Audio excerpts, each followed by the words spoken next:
नमस्कार, मैं उत्तम पांडे और आप देख रहे हैं एईजेड न्यूज। जहां पूरा विश्व कोरोना जैसी महामारी को लेकर के परेशान है, टीकाकरण हो रहा है, वहीं पर उत्तर प्रदेश की राजधानी लखनऊ में हालात बद से बदतर हो रहे हैं। सैकड़ों की संख्या में कोरोना पॉजिटिव लोग पाए जा रहे हैं। पूरे यूपी में 17,000 से ऊपर 24 घंटे में एक्टिव केस हो जा रहे हैं। 40 से 50 लोगों की मौत सिर्फ लखनऊ में हो रही है। लेकिन जो तस्वीरें हम आपको दिखा रहे हैं ये काफी चिंताजनक हैं। जो तस्वीरें इस वक्त की हम दिखा रहे हैं, ये जो लाइनें लगी हुई हैं, ये लाइनें कोरोना की जांच कराने वाले लोगों की लगी हुई हैं। यहां पर न सोशल डिस्टेंसिंग आपको देखने को मिलेगी और न ही लोग इसका पालन कर रहे हैं, बल्कि सरकार का सख्त निर्देश है कि सोशल डिस्टेंसिंग का पालन किया जाए, मास्क लगाया जाए। यही एक तरीका हो सकता है।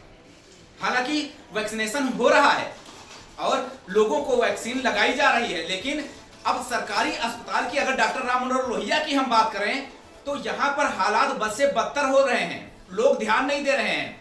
यहां पर जब मीडिया कर्मी आते हैं तब लोग हरकत में आते हैं और अपना अपना काम शुरू करते हैं, और जैसे ही यहां पर मीडिया वाले या कोई मंत्री या कोई अधिकारी आकर के चला जाता है, वैसे ही सारी व्यवस्थाएं ज्यों की त्यों पड़ी रहती हैं। यहां पर जो सिस्टम है वो मैं आपको आज बता रहा हूं कि सबसे पहले आपको पर्चा बनवाना पड़ेगा एक काउंटर से, वहां पर भी आपको आधे घंटे लाइन में लगना पड़ेगा।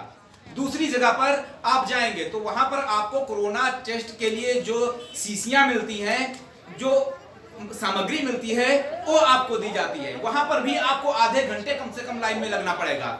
इसके बाद आप तीसरी जगह जाते हैं तो वहां पर भी आपको बिलिंग करवाने के लिए कहा जाता है, वहां पर भी आपको लाइन में लगना पड़ेगा। इसके बाद आप जब जाएंगे कोरोना की जांच कराने के लिए, वहां पर भी आपको लाइन में लगना पड़ेगा कम से कम आधे घंटे। ऐसी चिलचिलाती धूप में, ऐसी चिलचिलाती गर्मी में लोग आधे आधे घंटे लाइन लगते हैं। बड़ी मशक्कत के बाद जब अपनी कोरोना की जांच करा होते हैं लोग, इसके बाद रिपोर्ट आने का इंतजार होता है।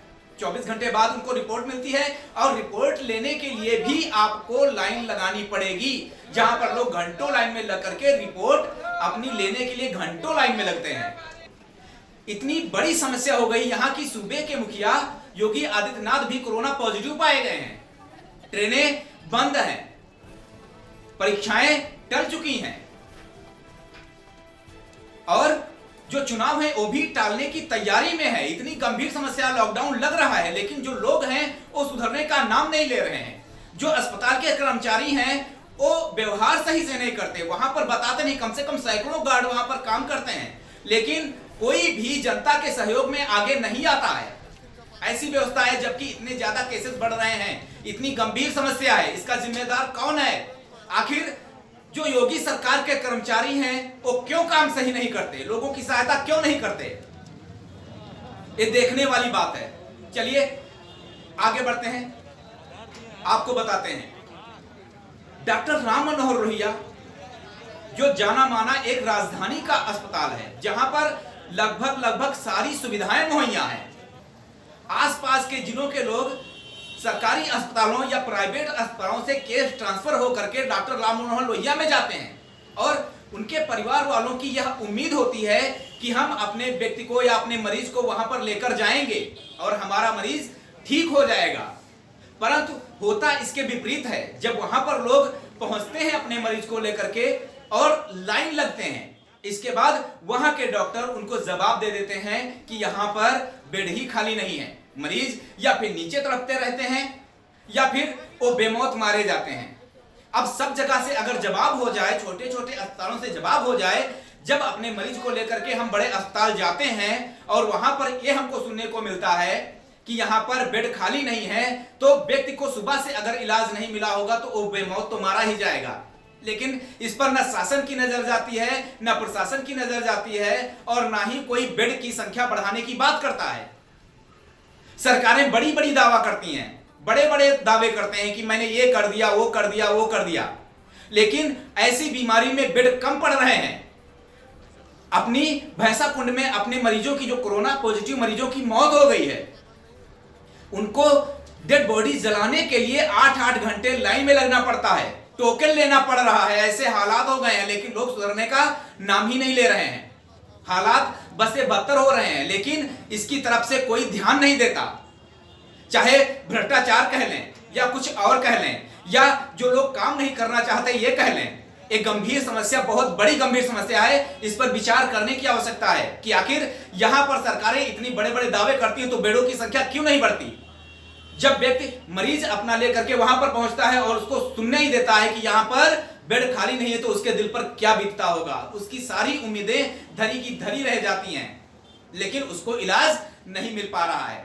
ये एक गंभीर समस्या है, चिंताजनक विषय है, इस पर ध्यान देने वाली बात है, आवाज उठाने की बात है। जो विपक्ष की पार्टियां हैं उनको आवाज उठाने की जरूरत है। जो छोटे लोग होते हैं उनकी आवाजें वहीं पर दबा दी जाती हैं। वहां के लोग इतने हावी हैं कि अगर कोई वीडियो बना नहीं सकता, बाहर के लोग आ नहीं सकते, देख नहीं सकते, उनसे बात कर नहीं सकते। अगर बात करने को कह दो वहां के अधिकारियों से तो वो लड़ाई करने को राजी हो जाते हैं। जो वहां पर कोरोना जांच करते हैं, जो आगे के लोग होते हैं, जो गार्ड हैं, उनके हौसले इतने बुलंद है कि अगर कोई आकर के वहां पर कुछ कह देता है तो वो लड़ाई करने को तैयार हो जाते हैं। अगर कोई मरता है तो मरता रहे, उनसे कोई मतलब नहीं है। मानवता वहां पर शर्मसार होती रहती है, परंतु किसी के ऊपर कोई इफेक्ट नहीं पड़ता, किसी के ऊपर कोई प्रभाव नहीं पड़ता। एक इंसानियत बिल्कुल वहां पर नहीं होती, क्योंकि लंबी लंबी लाइनों में लोग लग करके कोरोना की जांच कराते हैं। कोरोना की जांच 600 रुपए में होती है और टीका 250 रुपए में लग रहा है। प्राइवेट अस्पताल इसका फायदा उठा रहे हैं, लोग परेशान हैं। खाली लखनऊ में ही 40 से 50 लोगों की मौत हो जा रही है। इतनी भयानक स्थिति हो रही है। स्कूल कॉलेज, लोगों की पढ़ाई पूरी तरह से प्रभावित है, लोगों के धंधे पूरी तरह से प्रभावित है। लोग पलायन इसलिए कर रहे हैं कि शायद लॉकडाउन दोबारा लग जाएगा, लोगों की रोजी रोटी छिन रही है, लेकिन कोई इस पर ध्यान नहीं दे रहा। एक सख्त कदम उठाने की जरूरत है, एक सख्त कदम उठाने की आवश्यकता है। क्या सोशल डिस्टेंसिंग जरूरी है? क्या सरकारें सही से काम नहीं कर रही हैं? क्या अस्पताल के कर्मचारी सही से काम नहीं कर रहे हैं? लोगों को सही सलाह नहीं दे रहे हैं? लोगों से सही व्यवहार नहीं कर रहे हैं? AEZ न्यूज़ के साथ आप भी जुड़ें और अपनी सलाह कमेंट बॉक्स में अवश्य दें।